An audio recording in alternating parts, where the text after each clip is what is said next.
نماز شروع کرنے سے پہلے 8 چیزوں کا خیال رکھ لیں، اور یہ 8 کا فگر جو ہے وہ جنت کے 8 دروازوں کی نسبت سے جو صحیح مسلم میں ہے کہ جو وضو کے بعد پڑھ لے اشہد واللہ الہ الا اللہ وحدہ لا شریک لہ واشہد ان محمدا عبدہ ورسولہ، تو جنت کے 8 دروازے اس کے لیے کھول دیے جاتے ہیں۔ پہلی چیز طہارت ہے، یعنی جسم کا پاک ہونا، کپڑوں کا پاک ہونا، جس جگہ پر آپ۔ السلام علیکم ورحمۃ اللہ وبرکاتہ۔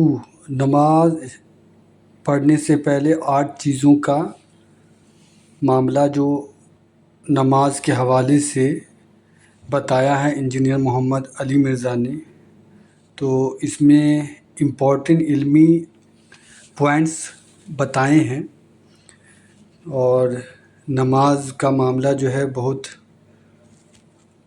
یہ ہے کہ نماز میں اگر آپ کا نماز درست ہوتا ہے تو اللہ تعالیٰ آپ سے راضی ہو جائیں گے۔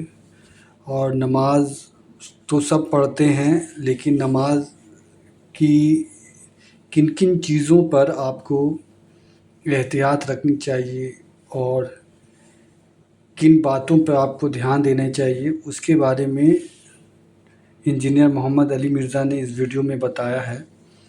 تو آپ خود بھی سنیں اور اللہ سے دعا کرتے ہیں کہ اللہ ہم سب کی نماز درست کر دے اور ہم لوگ کو ہدایت دے دے کہ ہم صحیح طریقے سے نماز پڑھیں اور جو نماز کا طریقہ ہے وہ جانیں۔ آمین ثم آمین۔ پہلی چیز طہارت ہے، یعنی جسم کا پاک ہونا، کپڑوں کا پاک ہونا، جس جگہ پر آپ نماز پڑھ رہے ہیں اس کا پاک ہونا، اسی طریقے سے وضو غسل کا اہتمام کرنا، اس پہ میں بتا چکا، مسئلہ نمبر 42 ہم ریکارڈ کروا چکے ہیں، 2.25 گھنٹے کی گفتگو، اس ڈیٹیل میں آج جانے کی ضرورت نہیں۔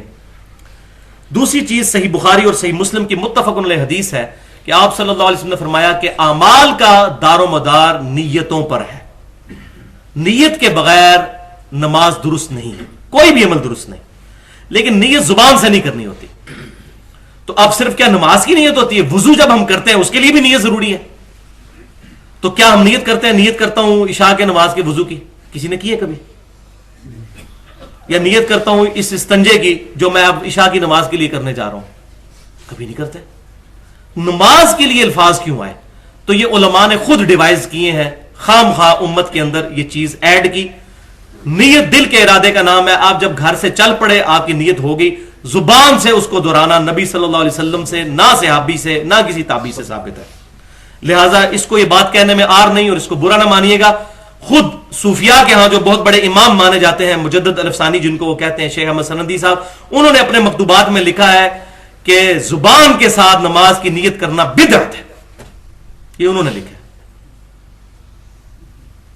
تو یہ بات میں ان کی، اگرچہ مجھے ان سے کئی معاملات میں بہت اختلاف ہے، لیکن ان کی اس بات کی میں تائید کرتا ہوں کہ واقعی ہی یہ بدعت ہے، ثابت ہی نہیں ہے۔ تیسری چیز صحیح بخاری اور مسلم کی متفق علیہ حدیث ہے کہ آپ صلی اللہ علیہ وسلم نے حکم فرمایا کہ جب بھی نماز پڑھنے لگو تو قبلہ رخ ہو جاؤ۔ تو ہماری مسجدیں عموماً قبلہ رخ ہوتی ہیں اور گھروں میں بھی ہم اہتمام کرتے ہیں، لیکن سفر کے دوران اپنے پاس قطب نما رکھنا چاہیے، یا جو نارتھ سٹار ہے رات کے وقت قطبی ستارہ، اس کو دیکھنے کا پتہ ہونا چاہیے۔ تو پاکستان میں جو قبلہ ہے وہ مغرب سے جنوب کی طرف 14 ڈگری ہے، ہمارے یہ جہلم سے لے کر اسلام آباد یہ تقریباً بنتا ہے۔ تو اس کا اہتمام کیا جائے، خصوصاً یہ پیٹرول پمپس پہ جو مسجدیں بنی ہوتی ہیں، مجھے بھی کئی جگہ اتفاق ہوا ان کا قبلہ بالکل غلط بنا ہوتا ہے۔ تو مسجدیں عموماً جو ہیں وہ ٹھیک ہوتی ہیں، ہمارے اسلام آباد کے اندر تو میں نے دیکھا ہے کہ بہت اہتمام کرتے ہیں، کئی مسجدیں جو ہیں وہ توڑوا کے انہوں نے ان کے قبلے صحیح کروائے ہیں آ کے گورنمنٹ کی طرف سے، لیکن باقی ہمارے اس جہلم شہر میں یا چھوٹے شہروں میں اس کا اہتمام نہیں ہوتا اس طرح۔ چوتھی حدیث صحیح بخاری اور صحیح مسلم کی متفق علیہ حدیث یہ بھی کہ آپ صلی اللہ علیہ وسلم سے پوچھا گیا کہ یہ بتائیے جو نماز میں ادھر ادھر دیکھتے ہیں لوگ، ان کے بارے میں آپ کیا فرماتے ہیں؟ تو آپ صلی اللہ علیہ وسلم نے فرمایا یہ شیطان کا اچکنا ہے نماز میں سے، نماز میں ادھر ادھر ایسے دیکھنا۔ پانچویں چیز صحیح مسلم میں حدیث ہے کہ آپ صلی اللہ علیہ وسلم نے فرمایا کہ جو شخص نماز میں یا دعا کرتے وقت آسمان کی طرف نظریں اٹھاتا ہے اس کو ڈر جانا چاہیے کہ اس کی نگاہیں اچک نہ لی جائیں۔ تو دعا میں بھی نظر جھکی ہونی چاہیے، ہاں دعا کا قبلہ آسمان ہے، ہتھیلیاں جو ہیں وہ آسمان کی طرف ہونی چاہیے، اور یہ بھی صحیح سند سے ثابت ہے۔ الادب المفرد میں امام بخاری لے کر آئے ہیں کہ 2 صحابہ عبداللہ بن زبیر اور عبداللہ بن عمر رضی اللہ تعالی عنہما، یہ جو ہے وہ دعا کے بعد اپنے ہاتھوں کو چہروں پر بھی پھیرا کرتے تھے، لہٰذا یہ سنت ہے. اور اس کو شیخ البانی کا اس کو بدعت کہنا ان کی سخت اجتہادی غلطی ہے، اللہ ان کو معاف کرے. چھٹی چیز سنن نبی داؤد اور مسند امام احمد میں ہے کہ آپ صلی اللہ علیہ وسلم نے فرمایا کہ جس کا کپڑا ٹخنوں سے نیچے لٹک رہا ہو اللہ تعالیٰ اس کی نماز قبول نہیں کرتا. تو نماز کے پروٹوکول میں تو لازمی ٹخنے ننگے کرنے چاہیے، لٹک نہ رہا ہو. جرابیں بھی ٹخنوں کو کور کرتی ہیں لیکن اس میں لٹکنے کے الفاظ ہیں، یعنی تحمد یہ شلوار یہ لٹک جو اوپر سے نیچے لٹک رہی ہوتی ہے، تو یہ ٹخنے ننگے ہونے چاہیے نماز میں. نماز کے علاوہ بھی سنت ہے لیکن نماز میں تو پرٹیکولر کریں. اچھا، یہ جو میں نے مسلم شریف کی حدیث بیان کی تھی کہ آسمان کی طرف نظر اٹھانے سے آپ صلی اللہ علیہ وسلم نے نماز میں منع فرمایا، تو اس میں ہی یہ بات امپلائیڈ ہے کہ نماز کے دوران اگر کوئی بندہ کنسنٹریشن کے لیے آنکھیں بند کر کے نماز پڑھتا ہے تو یہ بھی جائز ہوگا، کیونکہ اس کی ممانعت آپ صلی اللہ علیہ وسلم نے کوئی نہیں فرمائی. جس چیز کو منع کرنا تھا اس کو منع فرما دیا. اور ساتھ ہی ساتھ اس بات کا بھی خیال رکھیں کہ نماز کے اندر ایک چیز جو ہے وہ پرٹیکولر ملتی ہے جس پہ پوری امت کا اجماع ہے، اور امام بہیقی کی جو الخلافیات کتاب ہے اس میں بھی صحیح سند کے ساتھ سیدنا عمر سے ہے کہ نمازی جو ہے وہ قیام کی حالت میں اپنی آنکھیں جو ہے وہ سجدے والی جگہ پر مرکوز کرے گا. تو یہ حدیث نہ بھی ہو تب بھی امت کا عملی تواتر اور اجماع بہت بڑی دلیل ہے. خبر واحد سے بڑی دلیل امام شافعی نے فرمایا کہ اگر ایک حدیث ایک سند سے آ رہی ہو اس سے بڑی جو مضبوط چیز ہے وہ امت کا اجماع ہے، اجماع کو لیا جائے گا. تو یہ امت پوری کا اجماع ہے کہ نماز میں سجدے والی جگہ پر جو ہے وہ نظر رکھنی چاہیے. اہل سنت اہل تشیع دونوں کا اس پر اتفاق ہے. ساتویں چیز اس بات پر بھی اجماع ہے کہ عورتیں جو ہیں نماز کے دوران اگر کہیں علیحدہ نماز پڑھ رہی ہیں تو اپنا چہرہ اور اپنے دونوں ہاتھ کلائی تک اور اپنے پاؤں جو ہے وہ ننگے رکھ سکتی ہیں. عورتوں کے لیے یہ نہیں ہے کہ ٹخنے ننگے کریں، یہ مردوں کے لیے خاص حکم ہے. اور مردوں کو ایک اور چیز کا بھی اہتمام کرنا چاہیے کہ سر ڈھانپ کر نماز پڑھیں. آپ صلی اللہ علیہ وسلم سے ننگے سر ایک رکعت پڑھنا بھی ثابت نہیں ہے سوائے کسی مجبوری کے یا احرام کی حالت میں. یہ بات الگ ہے کہ سر ڈھانپنا نماز کا حصہ نہیں ہے، لیکن ہمیں نماز میں جیسے کہ سورۃ الاعراف میں آتا ہے کہ اللہ کی مسجدوں میں زینت کے ساتھ آؤ، تو نبی صلی اللہ علیہ وسلم کی شکل مبارک کی نقل اتارنا یہ سب سے بڑی زینت ہے. تو آپ صلی اللہ علیہ وسلم نماز میں بھی اور نماز کے علاوہ بھی سر ڈھانپ کر رکھتے تھے. تو اگر کوئی بندہ نماز میں یہ تمام کرتا ہے اس کو اپریشیٹ کرنا چاہیے. جیسا کوئی بندہ اگر صرف عصر یا مغرب کی نماز پڑھتا ہے اور باقی تین نہیں پڑھتا، اس کو یہ نہیں کہنا چاہیے کہ یہ بھی نہ تم پڑھو. تو یہ کہنا کہ جی نماز میں ڈھانپ لینا اور عام حالت میں نہ ڈھانپنا، ویسے ہی نہ ڈھانپو، یہ بات نہیں. نماز میں سر ڈھانپنے کا اہتمام کرنا چاہیے. آٹھویں اور آخری چیز اس کانٹیکسٹ میں یہ ہے کہ آج کے دور کا بہت بڑا مسئلہ ہے یہ موبائل فون. اور میں یہ سمجھتا ہوں یہ موبائل فون نے تو نمازوں کا سکون برباد کر دیا. اور نمازوں میں تو پھر بھی چلیں، مسجد چھوٹی ہوتی ہے، لوگ ایک دوسرے کو گھور لیتے ہیں. آپ کو اگر حرمین شریف وین میں حاضری کا موقع ملے تو وہاں بڑی کوفت ہوتی ہے کہ طواف کعبہ کے دوران اتنے فون بجتے ہیں کہ ان کو اب روکنا ہی ناممکن ہے. طواف کا مزہ خراب کرتی ہے. اور لوگ فون سن بھی رہے ہوتے ہیں، خالی جو ہے وہ بیل نہیں چل رہی ہوتی، سن بھی رہے ہوتے ہیں.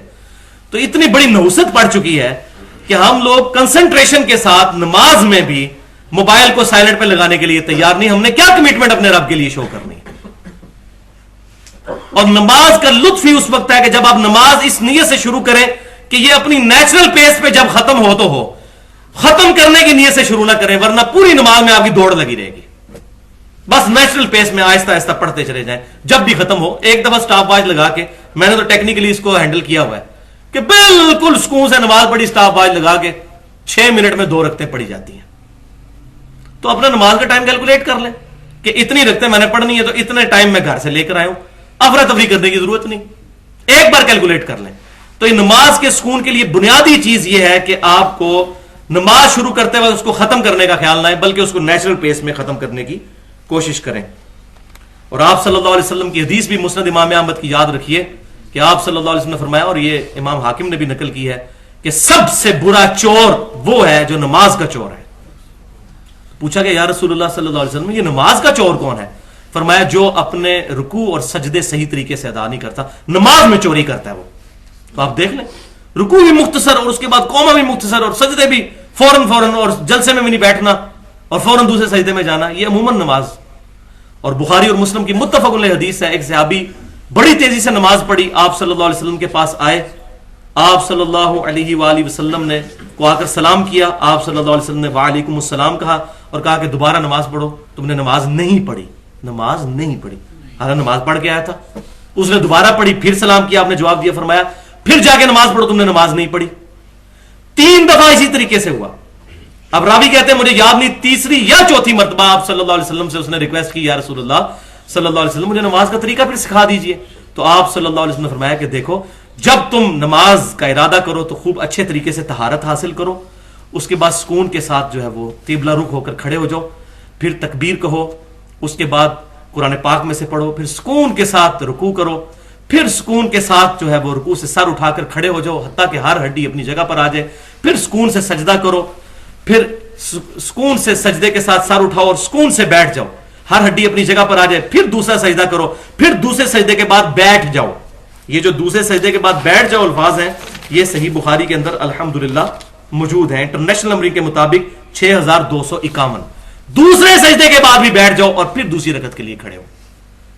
لہذا جس مسلم کی یا بخاری کے ترک میں یہ نہیں آتا کہ دوسرے سجدے کے بعد بیٹھ جاؤ تو وہاں عدم ذکر شمار ہوگا. جب ایک جگہ ذکر ثابت ہو جائے تو دوسری جگہ، ورنہ تو اس کے اندر تو آپ صلی اللہ علیہ وسلم نے فرمایا نہیں کہ سبحان ربی العظیم پڑھو، تو دوسری حدیثوں میں موجود ہے، لہذا اس میں امپلائڈ ہوگا.